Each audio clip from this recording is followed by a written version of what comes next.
Don had always found solace in the virgin forests of Upper Michigan, its crisp air, murmuring creeks, and the symphony of sounds that nature played. Camping alone was a form of meditation for him, a way to reconnect with the primal world that existed long before the digital screens and skyscrapers.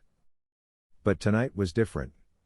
The sky was an inky palette, and the chirps and hums that usually comforted him seemed tainted, like a warped record playing off-key. As he settled into his modest tent, fire flickering outside, he heard the first knock. A deliberate, rhythmic tapping on the fabric of the tent's door. His pulse quickened. He had chosen a site miles away from the nearest human presence. Taking a deep breath, he unzipped the tent. Outside, only the flickering fire and the labyrinthine darkness met his eyes. The night wore on, the knocks increasing in frequency but never in volume. Each knock seemed to reverberate in his mind, each more chilling than the last. The moon hid behind sullen clouds as if reluctant to witness what was unfolding. Don thought of ghosts, the wisps of stories told around campfires, but he was a man of reason, not superstition. The knocks continued, unpredictable in their timing but consistent in their intent. Finally, overcome by a sense of dread that defied his rational mind, he decided to pack up. As he extinguished the fire, he glimpsed shapes moving, silhouettes just beyond the light's reach. Back in the safety of his car, his hands trembling as he gripped the steering wheel, Don heard the news on the radio. A prison break, nearby. 2 dangerous men, armed and desperate, last seen heading toward the deep forests of Upper Michigan. The news anchor's voice wavered, residents are advised to stay indoors and report any suspicious activity. As he drove, the shadows between the trees seemed to dance, almost as if mocking him. Don realized he had narrowly escaped something far worse than ghosts or apparitions. He had tiptoed along the precipice of tangible evil, the sort born from human desperation and malevolence. The forest would never be the same for him. It was as if its innocence had been snatched away, revealing something older, darker, and deeply unsettling. He had been alone but not solitary, isolated but far from untouched.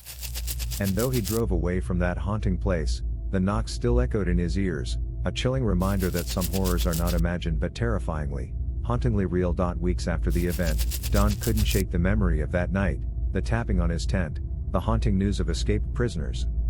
He told himself he'd dodged a bullet, perhaps literally. Yet, something gnawed at him.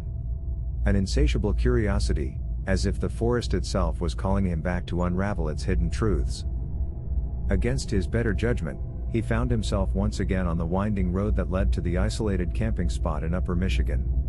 This time, he wasn't alone. He had enlisted the company of Sarah, a childhood friend and amateur photographer who was intrigued by his story and eager to capture the forest's eerie beauty. "The forest looks different through a lens," she said, her eyes almost glowing with excitement. "You can capture its soul." As dusk settled, they pitched their tents and built a fire. Sarah set up her camera to capture some nighttime shots, perhaps the rising moon or a star-streaked sky. The atmosphere was different this time. 2 people and a burning fire seemed to stave off the haunting emptiness that Don had felt before. But when darkness took its throne, dousing the landscape in thick ink, the atmosphere shifted.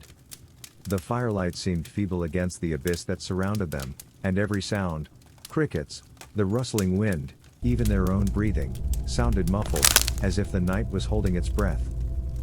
"Do you hear that?" Sarah asked, breaking the silence. Don listened intently, and there it was, a soft tapping sound, distant but distinct, coming from the depths of the forest. Don's heart sank. The sound was unmistakably similar to the knocking he'd heard weeks earlier. His mind raced. It couldn't be a coincidence. Sarah grabbed her camera. "I have to capture this," she whispered, her eyes wide but resolute. Don wanted to stop her, but before he could say anything, she ventured into the dark labyrinth with her camera hanging around her neck. He watched as her silhouette, illuminated only by a small flashlight, got swallowed by the darkness. The forest seemed to close in behind her. Minutes felt like hours. The fire was now just a pit of glowing embers, and Don's imagination began to construct 1,000 horrifying scenarios. And then, another sound, footsteps, crunching through the leaves and twigs, growing louder, coming his way. But it wasn't Sarah who emerged from the dark. Two men stepped into the clearing, their faces partially illuminated by the dying fire. Rough, bearded, eyes gleaming with a mix of desperation and malevolence, they were the antithesis of the nature-loving spirit that had once drawn Don to these woods. One of them spoke, his voice as coarse as gravel. "You shouldn't be here." "Neither should you," Don thought but dared not say. The realization struck him, they were the escaped prisoners. Just then, a flash lit up the forest, the unmistakable burst from Sarah's camera. The men whirled around, temporarily blinded. Seizing the moment, Don lunged for the small axe he had used to chop firewood earlier. Swinging it defensively, he let out a shout, "Run, Sarah, run." The shout seemed to jolt Sarah to her senses. She bolted from her spot, her footsteps echoing as she made for the camp. The men hesitated, caught between pursuing her and dealing with Don. It was this moment of indecision that saved them. From the distance, the howl of police sirens sliced through the night air. The men exchanged a panicked glance and vanished into the darkness from which they'd come, as if the forest had claimed them back. Within minutes, police vehicles broke through the clearing, their lights an anathema to the lurking shadows.